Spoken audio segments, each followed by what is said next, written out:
Sometimes students fall into the bucket of falling below the 10th percentile on their grade level benchmark, but then falling above the 25th percentile on the next grade level below. I'm going to walk you through how to set goals for students that fall into that bucket. So this is an example of a first grade student who has scored one word read correctly on the first grade oral reading benchmark, which is the measure for first grade in the winter. And you can see that he or she fell below the 10th percentile. So as the instructions are, when they fall below the 10th percentile, to go ahead and give them the SLA. The SLA for first grade oral reading is first grade nonsense word.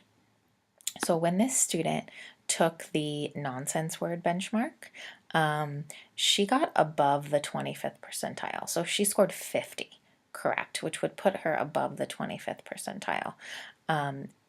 Let me walk you through how we're going to go ahead and set goals for that student based on her score below the 10th percentile on oral reading, but above the 25th on nonsense word fluency.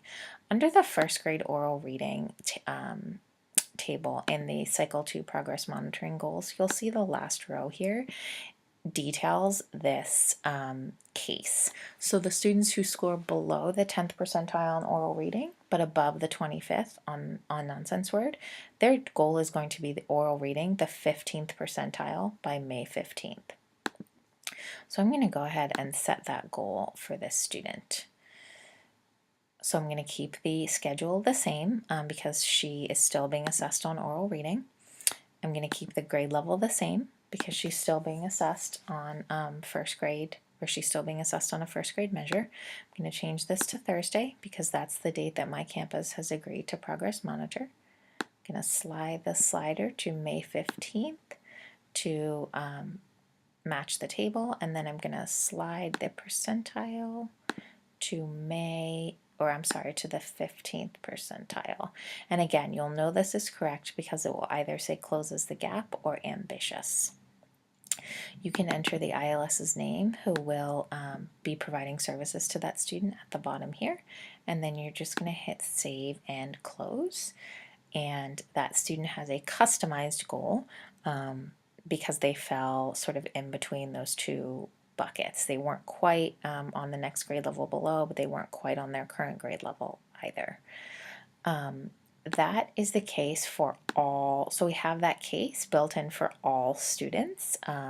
So here you'll see this is for between 2nd and 5th grade students.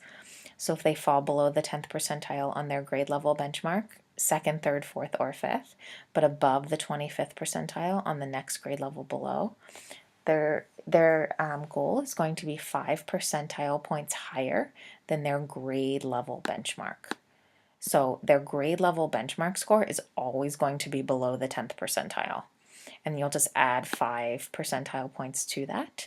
And these students will be monitored on grade level, and this will be their goal. The same goes for first grade, and the same goes for first graders who need to be SLA'd twice. So if I'm a first grader and I fall below the 10th percentile in oral reading and nonsense word, I'm going to be monitored using Kinder letter sound. And then if I fall below, or if I fall above the 25th percentile in letter sound, the goal is detailed here. And then if I'm a kindergarten who falls below the 10th percentile in letter sound, but above 25th percentile in letter name, this is my goal detailed here. And then if I'm a kindergartner who falls below the 10th percentile on letter naming fluency, we don't have a contingency plan for that grade, for that goal, because those students probably aren't ready for tutoring at this point.